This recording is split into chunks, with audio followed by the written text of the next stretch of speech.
السلام علیکم ورحمۃ اللہ وبرکاتہ۔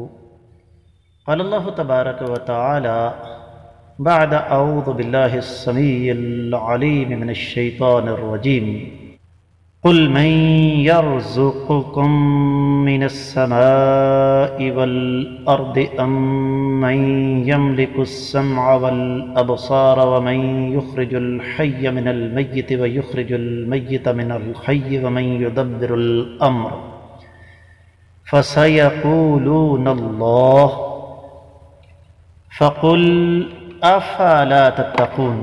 آج کا ہمارا سبق اللہ ملک العلم رب الجلال والاکرام کی پررحمت کتاب قرآن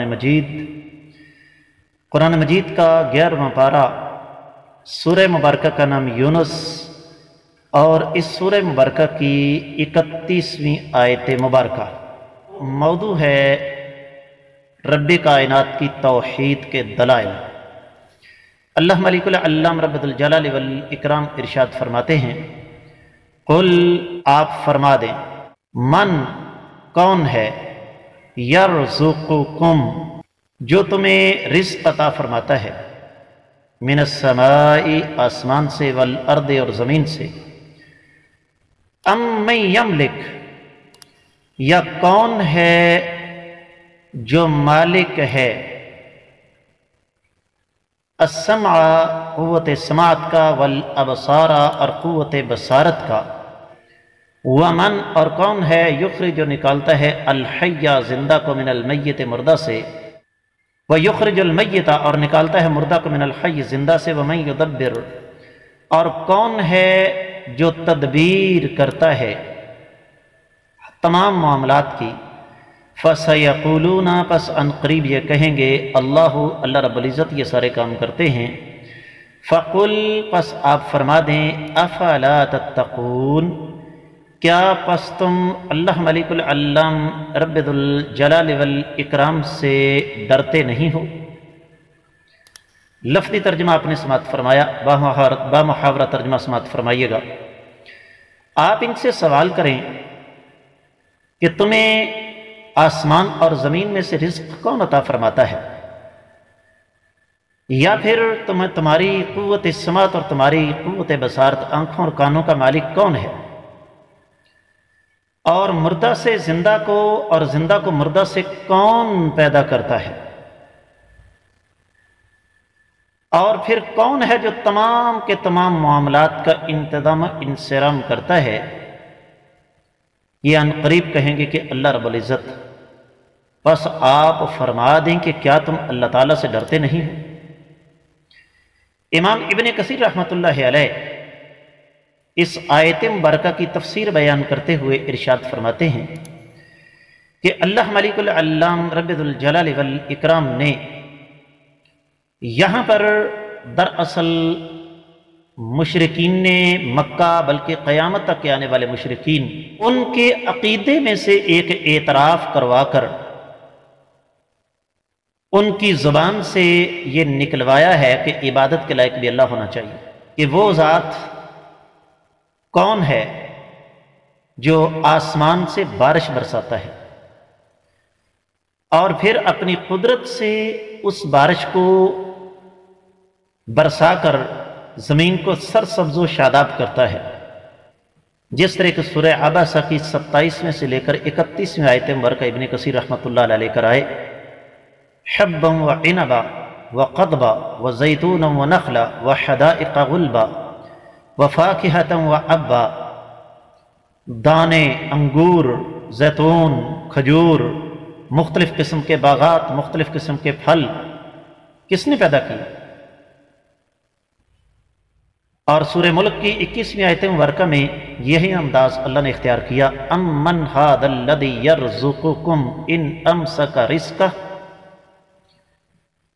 یا پھر کون ہے وہ ذات بابرکات جو تمہیں رزق دیتی ہے، اگر اللہ تعالیٰ چاہیں تو اس رزق کو روک لے۔ اسی طرح ابن کثیر رحمۃ اللہ علیہ سورہ یونس ہی کی 31ویں آیت مبارکہ جو ہم پڑھ رہے ہیں،